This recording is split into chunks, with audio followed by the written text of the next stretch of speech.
second episode of Platform Stories. I'm Christina, co-founder and CRO of Mesh Cloud, and with me is my co-host Jörg, our CEO. Hello, everybody.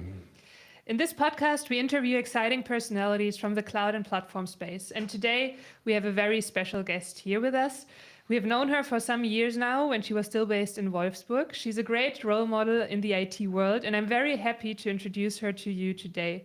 Renata Vasconcellos is Head of Digital Solutions and Cloud Services at Volkswagen Group Services South America. She's been working in the Volkswagen Group for more than 24 years, has an immense experience in various international markets, cross-functional teams, and technical domains such as cloud. Based on these experiences, we will talk about organizational change, leadership, and internal platform marketing to drive adoption. And now, welcome Renata to Platform Stories. Thanks for being with us today, live from Sao Paulo. Thank you so much, guys. Thank you for the invitation. I feel very honored. And when you talk like that, I'm like, already 24 years? Oh my God. It's a long It's hard to time. believe. Yeah. You do the business and you don't really you notice that time is really flying. One Yeah, thank you moment or so much 24 for years. having me. Yeah, Yeah. So, yeah, I'm live from São Paulo. You can see my background is not a picture. The trees are, moving. The sun is shining. I think it's a little bit different than in Germany, and I enjoying that. exactly. Yeah, coming Thank from the you. February weather here today, we are a bit jealous We have for your our background. jungle back Yes. here. You have your fake jungle. I have my true jungle. But yeah. So thank you so Cool. much. Yeah, from São Paulo here, from our headquarter in the center of the city in Morumbi, and this is the tech base of our operations.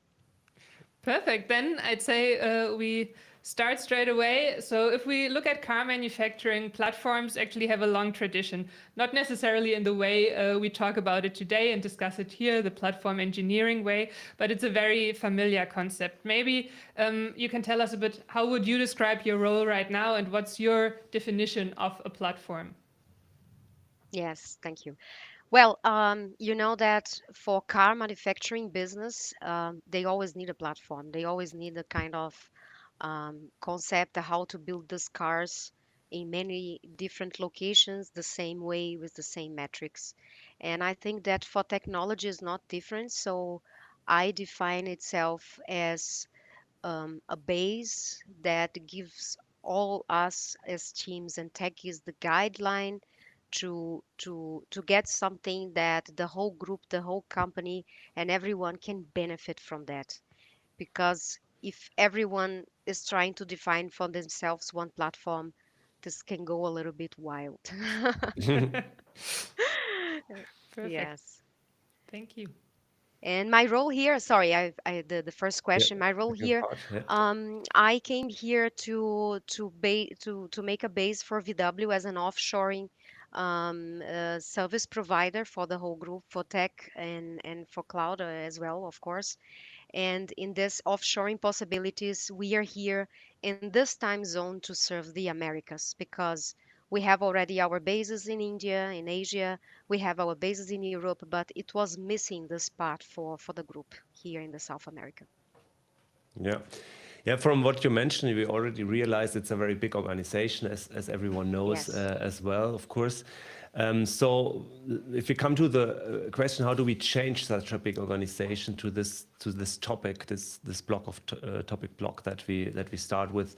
Um, this huge and diverse group, it brings also a lot of complexity with it, and changing such a Hmm. thing is quite a challenge from time to time. And I wonder, like, if we want to introduce a big thing like a platform for a number Hmm. of or large number of teams and organizational parts, basically, that might be a very big project, and we all have bounded rationality, so we can only like foresee so far and keep a goal in mind if it's really very Hmm.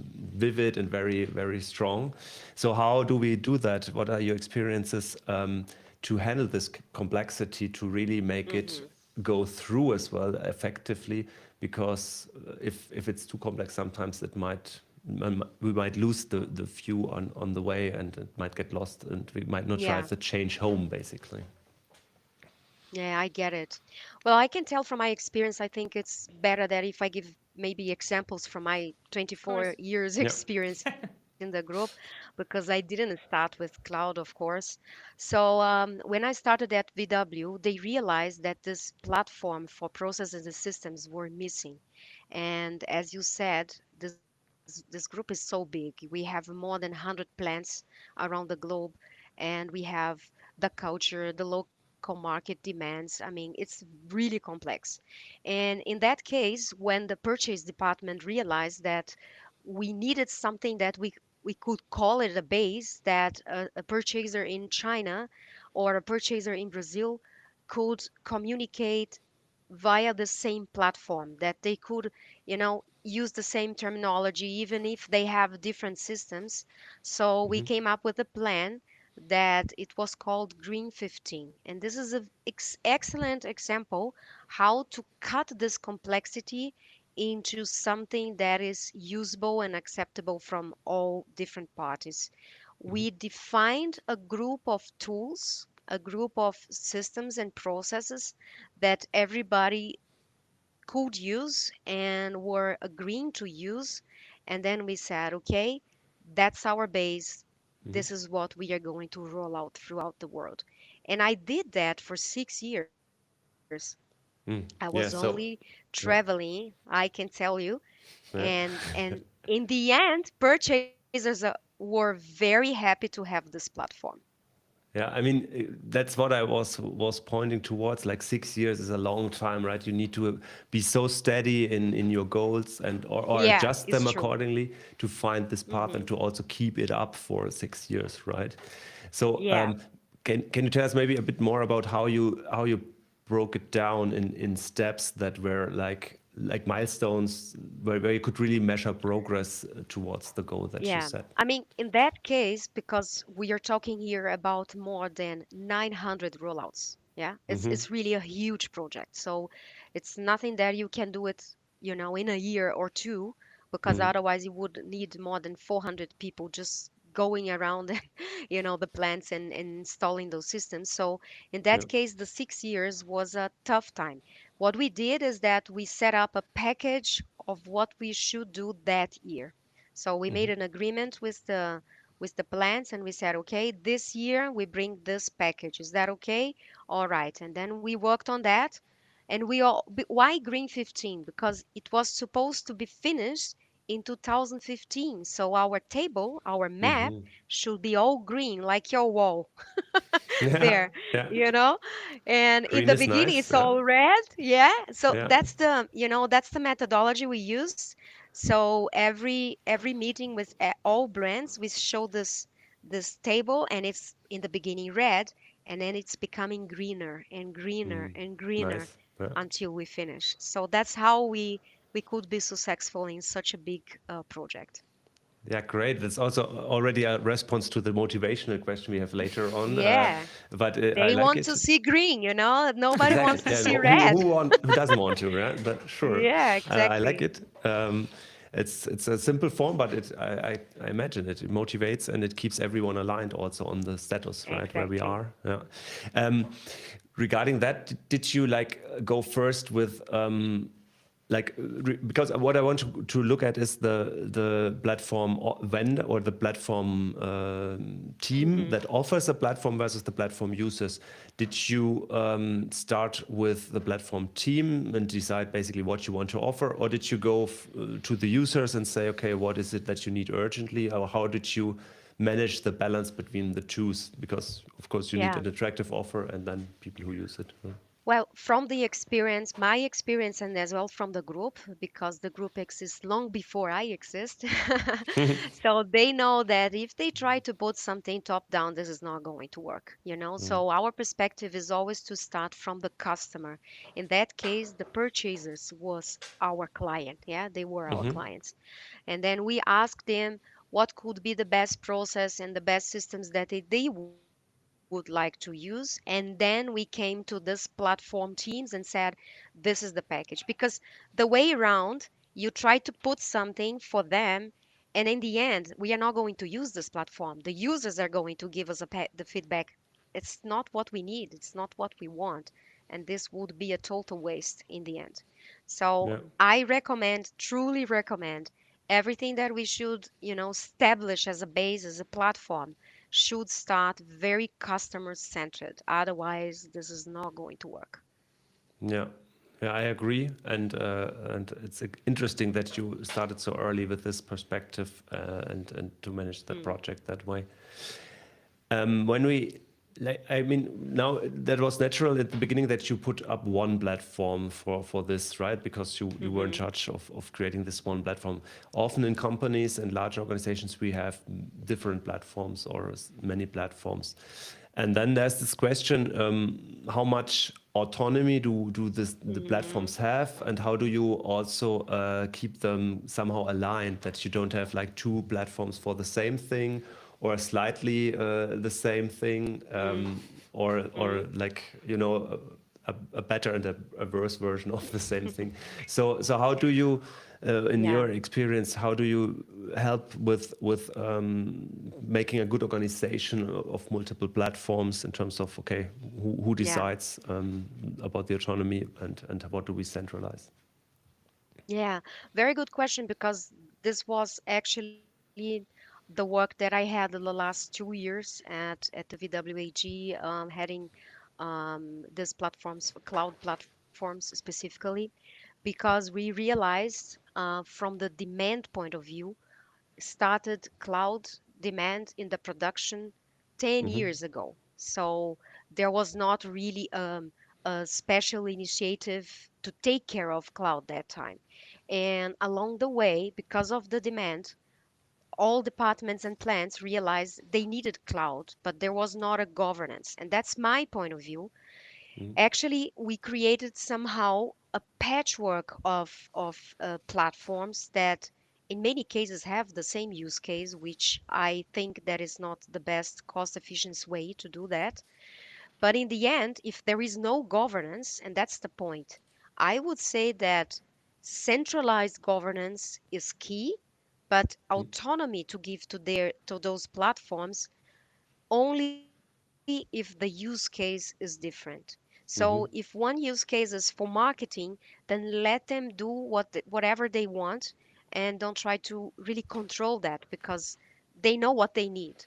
But if the use case is software development, don't mix it up. Don't try to put all together in one platform, because this is not going to work. They have different perspectives, different needs, and they have to be separately. They have to grow separately. But if the governance is not centralized, then this goes south for the whole group, for the company. Yeah, I mean, we always have this dilemma, right? That we want to have this Hmm. autonomy to decide about what's the best support for certain cases, but of course we also want to have the scale which comes centrally. Yes. For example, cross-cutting concerns like security or cost chargeback, Hmm. because that's something which is like the same process in the organization usually, Yeah. and that's why we should, or why it scales better when we do it once for every platform. And like when we look at the split in responsibility, can you? I mean, I mentioned there are two examples like cost Hmm. and security, but what do you think is a good split in terms of what should be in terms of concerns that should be central versus what you should keep to the platforms? Well, we if you let's say the teams, no, the teams just develop whatever they want, they will always be in love with this technology that is always evolving. And this security point, for example, I would say not only security but risk compliance, this governance, risks, compliance and security. I think these are the key points that in the end it will bite us back if we don't do it well. And every platform is trying to do something, but if we don't have a very strong guideline, in the end this come back, as a problem.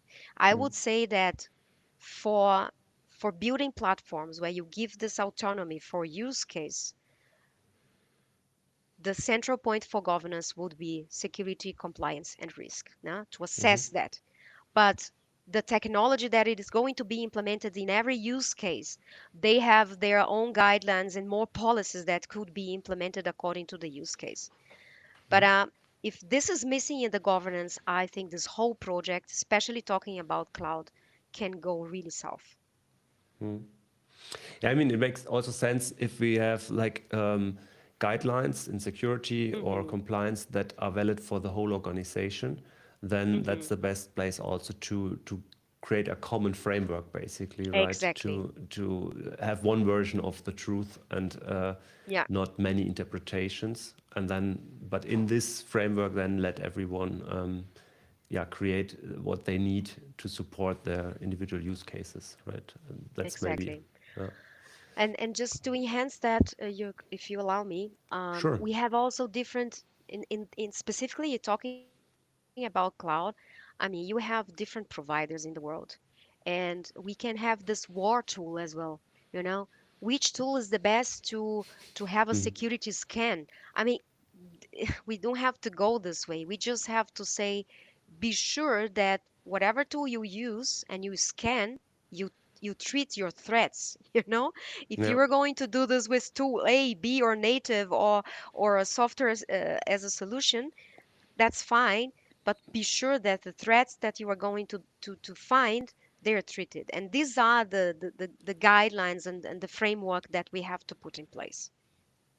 Yeah, that also touches the subject of shared responsibility model in terms of making a consistent one, right? So Exactly. make sure that things are resolved indeed. We have this discussion a lot with customers or other market participants we discuss Hmm. with. Um, because maybe you also want to use several tools for security purposes because they basically complement each other and you have a higher Hmm. coverage, Hmm. right? And then it also makes sense to scale that centrally than to have it widely grown and not managed somehow.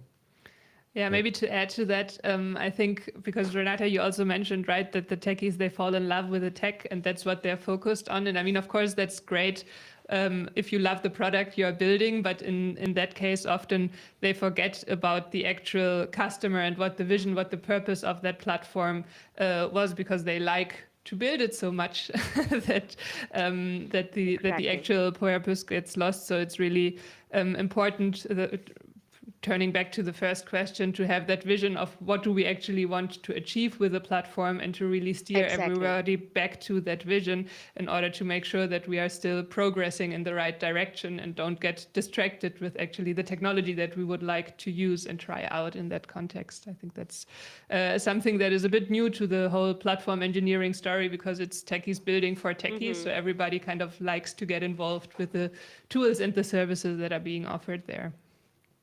Yeah, connecting this business impact in the end, right, to Hmm. the platform. Do you have like what comes to your mind when you think about like how can you connect the business impact to the platform that is being built right now? Well, I am a very customer-centered person. Yeah. I really like to put the customer on the focus, and I can tell you that trying to make a platform that has a mission, Christina, just, enhancing what you just said, not forgetting why this platform has to be built and what is the purpose of this platform. It's not easy. It's not easy to get this techies, like a sheep, hurdle that has to walk together throughout a process that in the end we reach this mission, because in the middle of the way we can be very distracted with so many things that happen along this way. New things are coming and they are so in love of trying, and they don't want to wait, and they have to try to do it right away because it's, since yesterday is live there. And it's a mix, this impact of the business, because they are expecting this platform to fulfill this mission, and at the same time the platform teams trying to get astray in a good way. Yeah. And that's the balance that in our leadership we have to have, because otherwise you lose your team or you lose your customer. You lose the Mm. platform target in the end. Yeah. So that's the mix that we have to have building those platforms. Yeah, I think that's also the challenge here because when you want to build a great product, you need to get in the details, right? You need to understand Yeah. because that's also the value you provide. You think through a problem very, very well, very detailed from different angles, and then you provide a product that solves it for the user. But that also makes it easy to get lost in the purpose itself, right? Just build it, and it's so hard to Absolutely. always bring yourself back to the top bird's eye view and say, okay, why are we doing this at the end, right? What's the achievement, right? Yeah, And I think that's absolutely. that's where leadership is very important, where it's important to give the team, as you just mentioned, to give it guidance, like and making sure it's not imbalanced in one way or the other, right? But to Hmm. bring it back on track. Coming to Yeah. our second block, the leadership.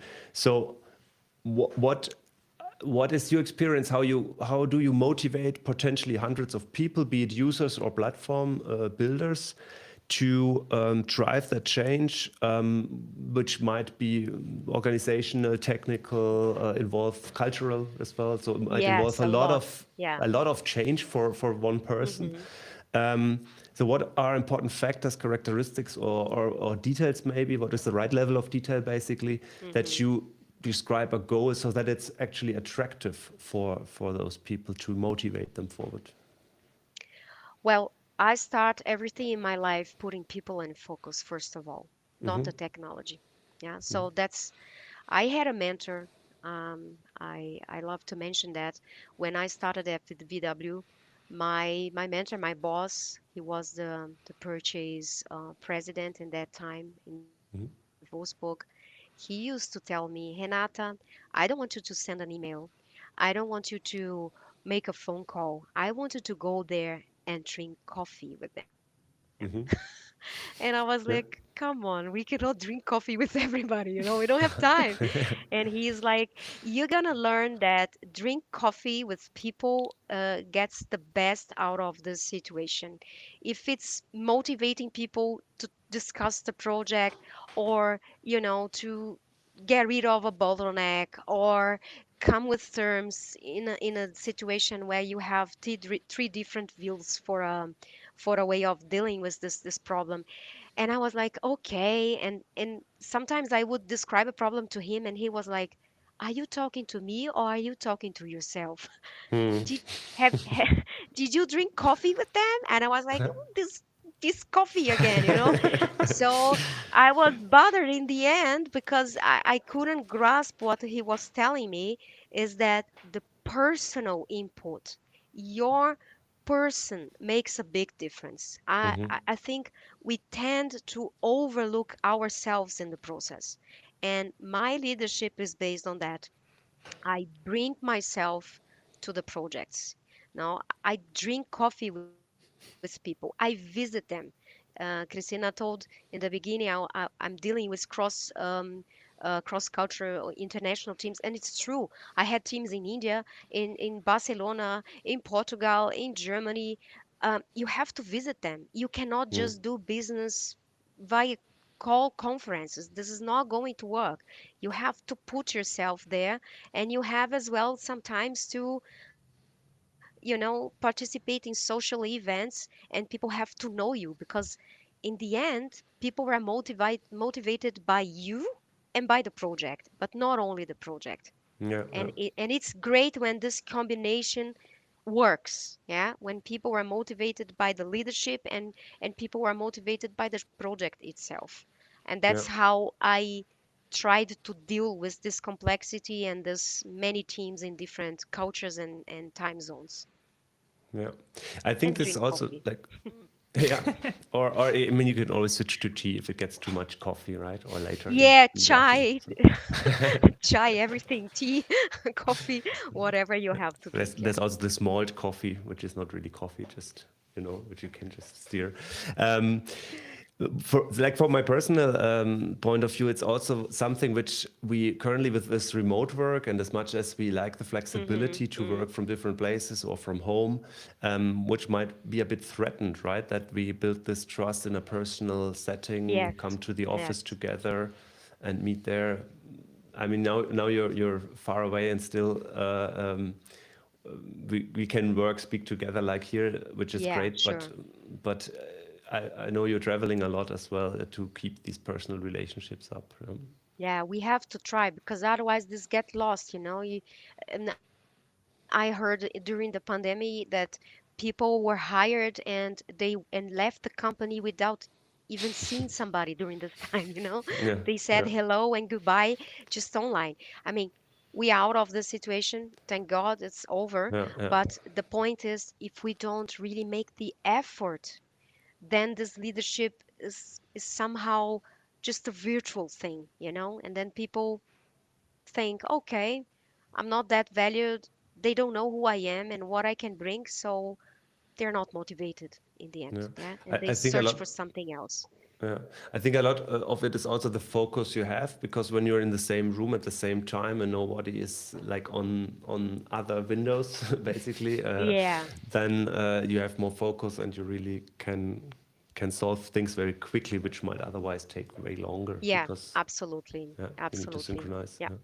It's also a different feeling of responsibility if you've looked at somebody in the eye and said, yes, I'm going to do it, or Yeah. yes, let's do that together. You feel more responsible and also more impactful, I would say, Yeah. in the whole context. Otherwise, sometimes it feels a bit surreal if you just have these conference calls and then Yeah, I think you feel it more. That's probably the inner reason, right? That you when you shake the hands and then you really have this commitment yeah, in your body, basically. absolutely. Yeah, yeah. But coming back to the question about like how do we motivate the people, because what I would really Mm, like to understand is how do we find the right level of detail.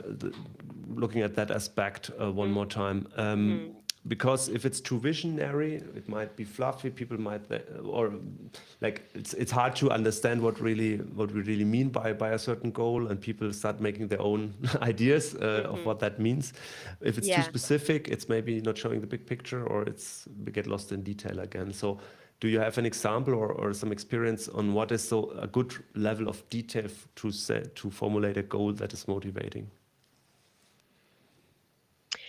I think that both aspects have to be there. You have to Mm-hmm. show the vision, but I think what companies mostly forget is what is the specific role of your team, each one of them, not Mm-hmm. a team, but each one of them in that vision. Because if I am Yeah. if I am a team member, I want to know for this great big vision, what is going to be my role? What is going to be my achievement in that? Because I'm not going to pursue Renata's vision or VW's vision. I'm going to pursue my own vision in that vision. So it's like a vision inside a vision, and this must be personal. And if you Mm-hmm. don't talk to everyone and say, how about this vision for you? Is it something that you can get out of something out of that for you? Oh yeah, I'm going to learn that, and I'm going to develop this skill, and I'm going to get out of my comfort zone and learning this part of the technology. And I say, great, because then this is your mission now inside of Mm-hmm. this vision. Because if you don't do that, then you are right. Then either you get too visionary or too detailed that you don't give a perspective, and then people get lost. Because Mm-hmm. what I realize is that people cannot make their visions out from themselves. You have to guide them somehow. You have to show them this perspective in 1 year, in 2 years, in 3 years. You are going to achieve that through this project. And then they are in. If they see themselves there, they stay. They stay and they fight and they do whatever they can to to be successful in this mission.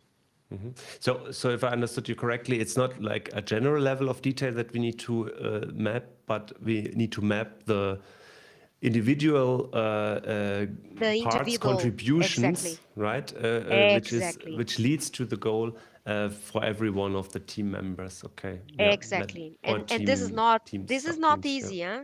This is yeah, not easy that's hard because work, of course. Yeah, many wishes come, yeah, many yeah, wishes come out of yeah, that. And then you say, this I cannot give you, but that I can give you. Yeah, you have mm, also to negotiate a little bit. But if yeah, you don't do that in the beginning, you are going to lose them along the way, for sure. yeah. And what you do basically is you make it relevant to them personally, right? So you Personally, plug basically from the big picture, you everything plug must there. be Yeah, personal. you Exactly, yeah, exactly. you basically plug the Everything. cord, the line, the lever from the big vision and put it in their hands so that they understand this is my contribution Yeah, to the whole machine. Yeah, yeah. makes And this sense. is Yeah. a very important work in the beginning. When you have this vision clear, then you Hmm. sit together with all of your team members and you say, look, how can you see yourself in that? Yeah. And then you come up with something good, yeah, that is stable along the process, because Yeah. otherwise you're going to lose members. Yeah. Yeah, it's even better basically to give them the task first to think about what is in it for them so they take ownership, Exactly. right? Otherwise, if you They take just drop it, ownership and yeah. they do it very Mm, well. We don't need to babysit people, yeah. They they know exactly what they want and how do they want to do that. You just give them something to achieve, something Yeah. to get built, in that case platforms. Yeah. Yeah. And be part basically of something bigger than the individual contribution. I think that's also a very motivating thought for many. Yeah. And if you allow me, can we go to the part that it doesn't work? I mean, let's be realistic, yeah? You Yeah, can make that's what I wanted agreements. to go to now. Yeah. Yeah. So So you so make agreements, the person yeah, says yes, yeah, but along the way they yeah, change their minds. yeah, yeah, And it happens as well. And you have to understand that maybe people will go because they don't fit anymore in this vision. hmm, And that's okay. I think everybody has to be, very honest in what they're fighting for, because I don't want to yeah, hold anyone just because we made an agreement 6 months ago. I just want to have in the team everybody that is really for this goal. yeah, yeah. And if they change their minds, if something changed in their lives, I'm totally okay with that. I just want that we are honest with each other. Yeah, and I think everyone profits if everyone who contributes is a net energy contributor, so to say, not like a detractor. Exactly. And yeah, yeah, that's important, true. Yeah. Yeah, Yeah. Yeah, and sure. and I wanted to also come to this aspect when it doesn't work easily because we see these two poles in bringing people to work on a common goal, right? The one we discussed is the modern, the usual one. We cooperate Hmm. because we have a common alignment. We are yeah, working on something which motivates us individually and together. But sometimes maybe there's also hard forces that you need to somehow counter where it's more a question of power play, right? I also look at the geopolitics these days where we have these different systems fighting with each other right now in terms of, okay, freedom and Yeah. voluntary contribution versus power play. So when we look at that, and there's this German saying of Zuckerbrot and Peitsche, which gives an idea of that. Where do you say is like something where you say, okay, now this is nothing where we should, or do we need like a hard line and say this is now something you will need to do, or we need to somehow, we need to maybe exert more pressure or more Hmm. yeah, disciplinary measures maybe as well. Well, to be very honest, I think we should say the word no Hmm. plainly, Hmm. not, you know, in a going around way, because Hmm. sometimes you have to say no. You have to come Hmm. to the team and say, I'm sorry, but the budget was cut and we cannot do the project anymore as we planned. And everybody will feel frustrated because things will be cut, or, technologies cannot be acquired anymore and make this product great as we envisioned. And that's the point of what I think is also leadership, is to say no, to say the truth. mm, In my team, everybody knows when I come to my teams, I say, guys, I don't lie. And everybody mm. don't believe, is it? Ah, everybody lies. And I say, I don't lie. If you ask me and I can tell the truth, it's nothing confidential. Yeah, I will tell you the truth because Mm, the truth brings everybody together. And if yeah, you have to say no to someone, or if you have to say no to a customer, or you have to say no to somebody, you have to say no. And that's the point. And after that, everything gets better, yeah, because it's like, yeah, okay, let's take my frustration a little bit longer, but it's true. It's no, it's no. So come out of this frustration and come to some kind of solution. Yeah. And then you become solution oriented. Yeah. You turn around. But if you don't say no, this goes on and on, draining resources and energy. And in the yeah, end, people feel betrayed because yeah, they said, she knew that 4 months ago. Why she didn't tell us? So yeah. that's my way of working. Not everybody agrees with me, I understand, Mm, but that's way how I work. I'd rather say no and say the truth than to prolong this, this mm. illusion that something is coming as we planned. Yeah, makes totally sense. I mean, you need to keep up energy, right? To somehow keep up a story that will Yeah, fall apart sooner or later.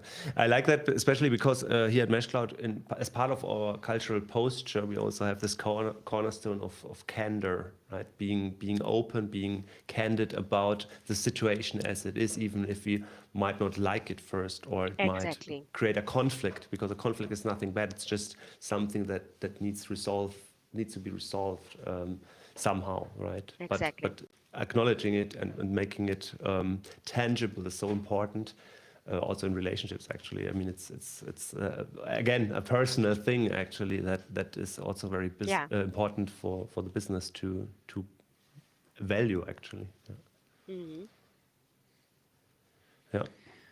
Okay, if we transition a bit from the leadership perspective that we talked about and how to motivate individual people, different Hmm. stakeholders in such a platform context, to more of a marketing perspective. So, saying, okay, the platform has been built or has been initiated. Hmm. From your experience, what's the importance of like really marketing such a platform internally in order to drive adoption? Well, the experience at VW is quite challenging because this platforms are somehow very locally based. No? You cannot build something that is really global for everyone, and you have to really visit everyone and say, "Hey, we did something for you," because Mhm.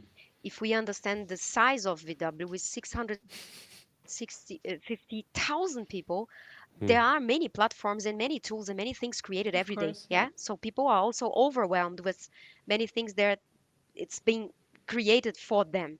And then you have really, again, to have this personal touch. It's not going to solve your advertising if you just put something in intranet and make a picture out of that and say, Yeah. hey, it's there. No, people don't Yeah. really realize that this is done for them. You have to make workshops, you have to be, again, personal, and you have to tell them what is the benefit for them, because if you don't show, they will say, I don't know what to do with that, so they just disregard and go again, jump to the next one. So if you want to be successful in such big companies like I have the experience now at VW, you have to do the legwork. You have to drink coffee again and show. Yeah. You have to show your product. You have to demonstrate. You have to make live sessions. You have to have an FAQ that is live, and so on. And then after this first wave is out, then people come to you. Then happens the Mm. opposite. Then people start knocking your door and say, "Can you demonstrate me?" But the Hmm. first wave, you have to go out. The second wave, they come to you. That's the Mhm. experience that I've been having at VW so far. Yeah, I think you need to create an experience that sticks somehow, right? And that's very hard to do with a Yeah. posting or with or even a video call. But Yeah. if you are there, if you spend some No. time together, if they get like your personal impression, I think that's something that sticks, and then they remember when it Yeah. comes again. The topic comes up again, basically. Yeah, Yeah, you cool. probably Yeah. need And both then as you well, get right? feedback. No. Yeah. Not sorry, Christina, what you said? I mean, I said you need both. Like, just a post will not fix it, or they will not feel anything No. about it. But having this information available and like putting it into their face Yeah. on a regular basis, that's also important. But we also hear, I mean, we are also building a platform product, right? And one thing that we always say is, if you can, show, don't tell. Like, try to let them experience it. Try to Hmm. let them try it out, and feel how it feels, and feel the benefits, and not talk only about the benefits, but actually experience them and see how things will work much faster, how they can get access to what they need much faster, how it will help them in their Hmm. everyday life. And based on that show, don't tell, they might then also share that with their peers, and talk about it internally, which will be a multiplier for your communication efforts there. I And think the also what. best in Yeah. that in those sessions, sorry. No, you go ahead. Yeah, the best in those sessions, Christina, is that you get feedback because nobody's going to fill in the form, the survey later on, and nobody. Everybody's going to delete this email. So if you're there, they are going to give you feedback right in your face, and it's going to be great because feedback is a gift. Yes, So you yeah, we get know this that. feedback, Yeah. and yeah, and then you go home and say, I need to do something about that. So I think the best out of those demonstration and live sessions is that you get feedback. Yeah, I agree. And what I liked also is you said put in the legwork, right? And I think at least from also what I learned, to be honest, you underestimate, or it's easy to underestimate the effort that is really in promoting a product, getting it out Hmm. there. Hmm. I mean, we've just had the elections here. You've seen like how many events there were by every party to advertise for the votes, and that's something where you see like how much effort goes into really this marketing, in terms of making yourself known, and people understand what you're for and so on, right? That's, I think, Absolutely. easy to underestimate. Absolutely. Yeah. Yeah. When we look at such complex organizations, and we talked about it before, right? It's not that one product that we have to market. Actually, there are a lot of platforms. There are different platform teams. There are different perspectives, different Hmm. emotions. There, it might get a bit political as well, like depending on who is Hmm. pursuing what kind of goal. How yeah, how do you manage marketing in such a context? Because you also need to address two sides, right? We talked about the user context, and that you want your customers to be happy, but if you have a proper Hmm. platform ecosystem, you also need to convince people to participate in the platform, to provide services to a platform. Do you have any experiences how you can make platforms attractive to such teams? Like, what can you offer to them to yeah, to get people involved and engaged, and to make them want to participate in that journey? Yeah, I mean, two aspects. Now, you mentioned before this can be very political, and that you have two parties trying to make the use of that in a different way. So, for that part, I have a theory, which is the Tell us. garden theory. It's not drink coffee, it's about the garden now. So, the garden way is when you buy a house and you design your garden, you think, oh, I'm putting a chair there, and I'm putting flowers here, and then we go this way and we reach the back of my garden.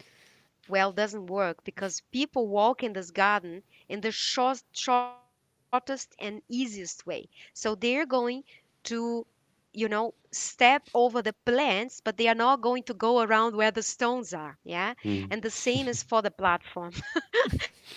And then in the end, you have a path in the garden that it's where people really walk, but it's not the paved way. Yeah. And the Mm. same way is for platforms. You design something and you think, think people are going to use in that way and they are going to have this benefit.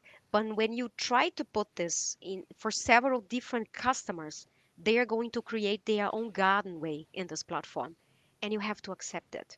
Mm. You cannot try to change this because you are forcing something that they will say, but this is not logic, this is not logical. I mean, it's much better to use this platform for that purpose and not for that. And you say, okay, so just let it go. And then when you see that this path that they created for using this platform is what they really want, then go for that, forget be flexible, forget about the things that you designed before, because it's like forcing people, this marketing, trying to force people to do they don't need is not going to work. It's a waste of time. It's my point of view in this garden theory. Actually, we see that as a very common challenge for platform teams to answer how they design the offering, right? Where to what to offer, where to cut it, what is priority and what isn't. And Yeah. when you mentioned your example, I had to think about a story I once heard about. I think it was an American university where they just as put grass seeds all over the place and let grass grow, and then they waited like a few weeks or months, Uh-huh. and then they made ways where the walkways were basically. So Exactly. had an evolutionary approach, what do we call it, right?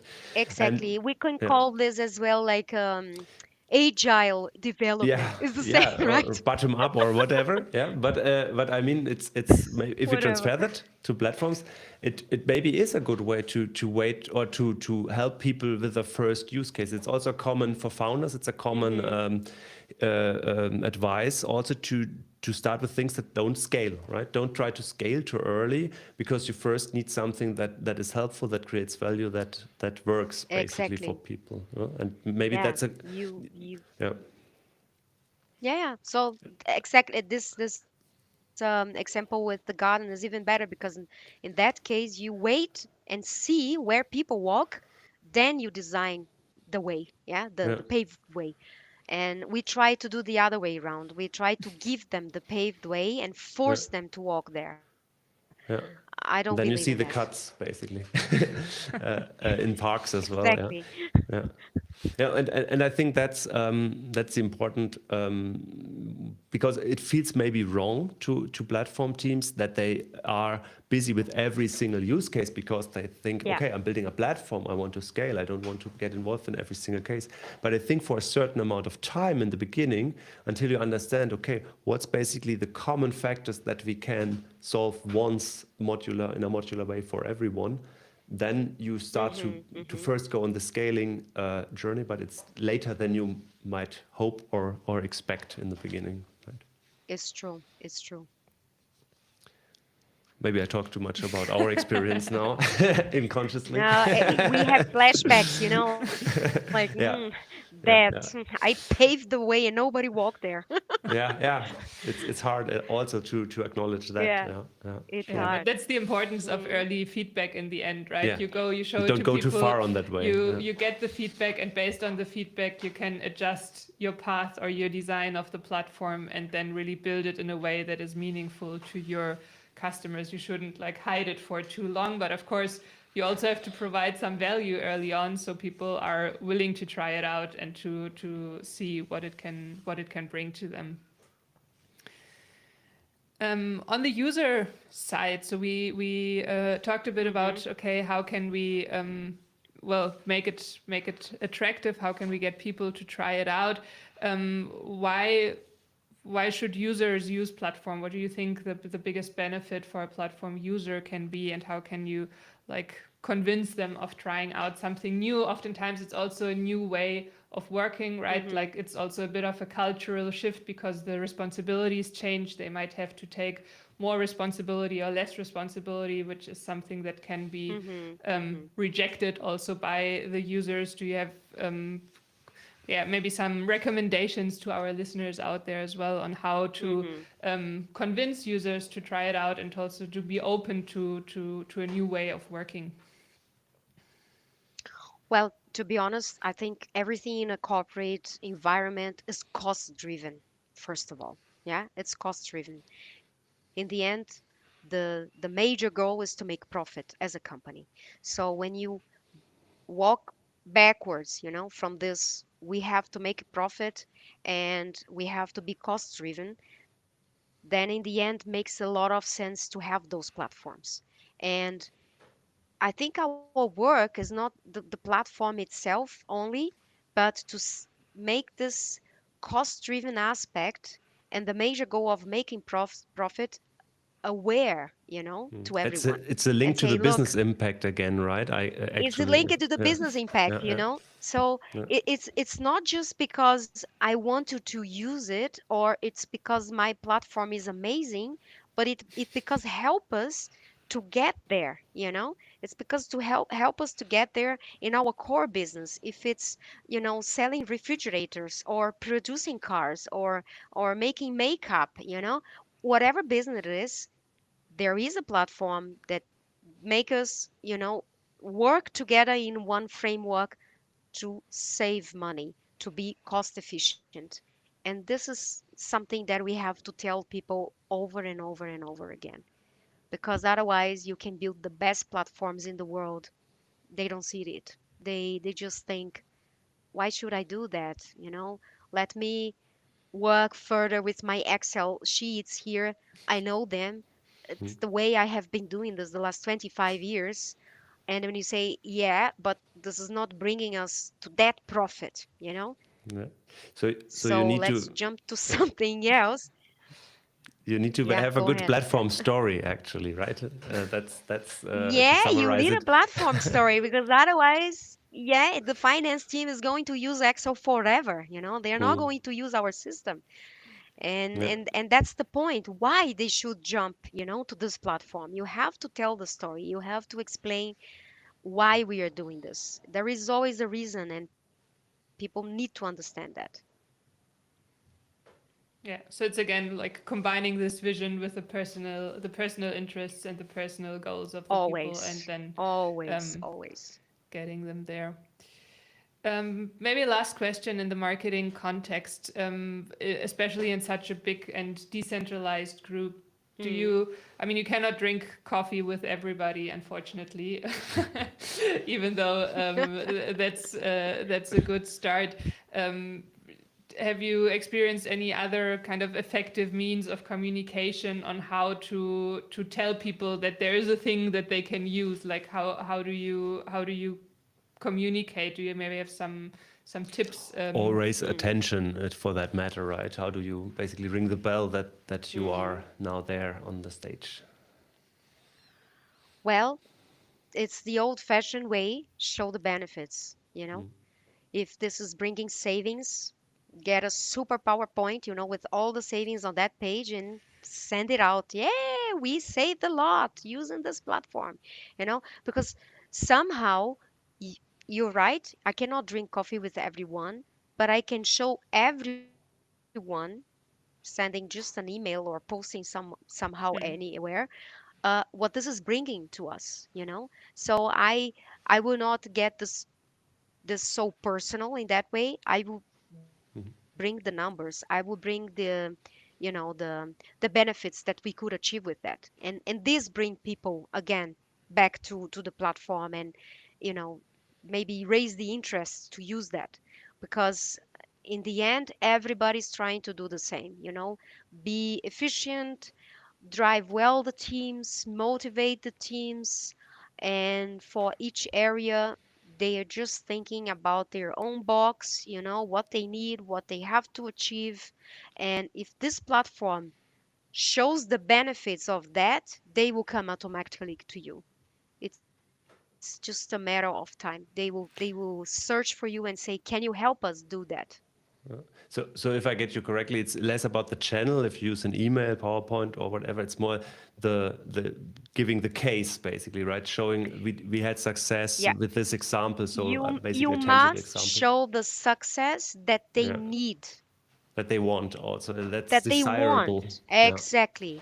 If they Mm-hmm. want something that bring customers, then you show how many customers you brought with that. Mm-hmm. Mm-hmm. If they Yeah. need to save money, then you show how much you can save money with that. If they need to have a better product, then you show how you could get your better product with that platform. So you just turn around, yeah, from Hmm. the objective of this team, and you show from this platform perspective what they can get from that, and then they come to you. Yeah. Makes sense. I get it. Yeah.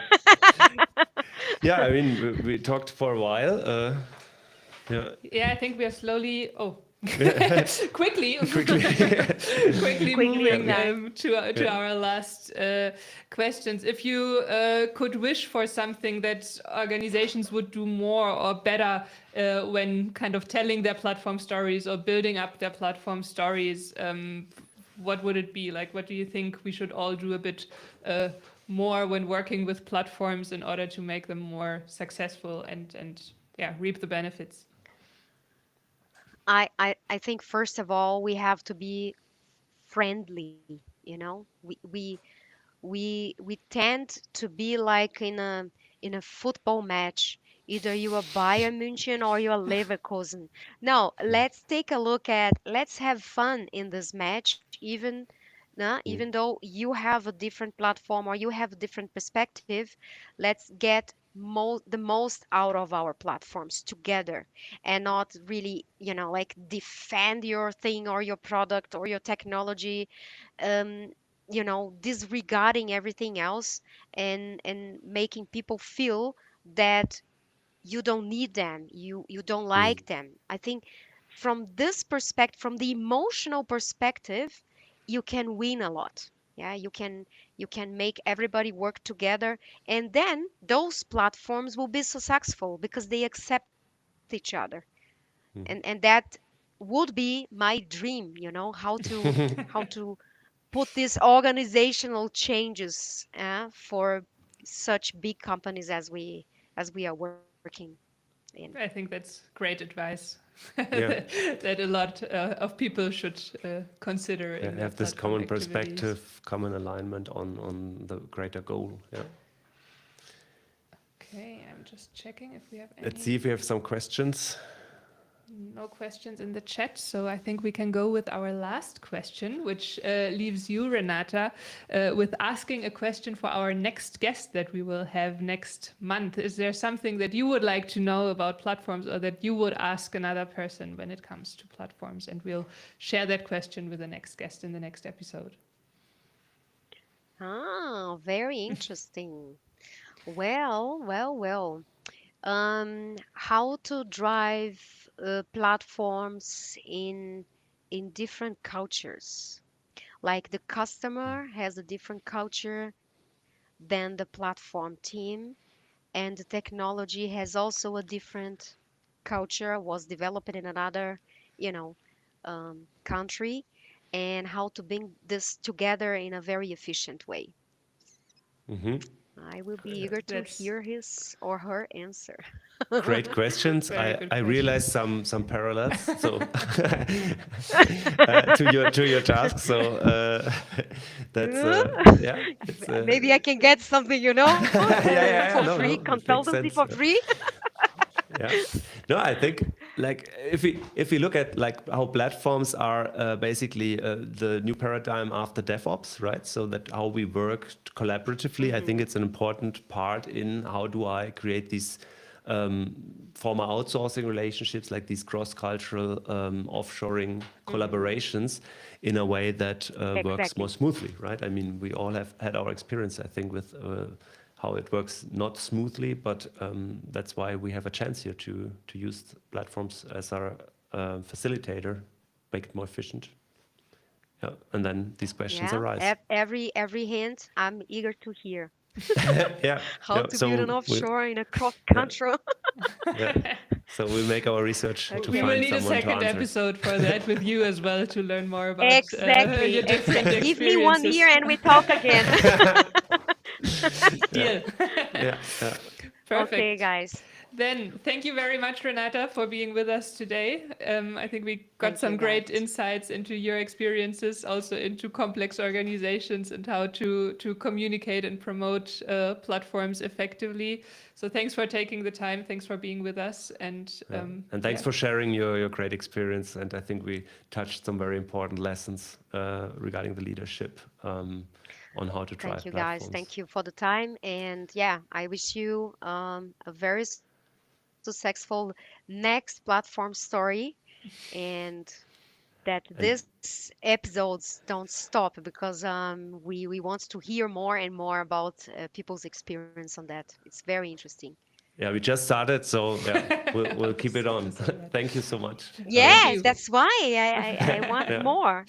yeah, We keep Thank you, going. guys. Thank you. Bye Have a bye. good.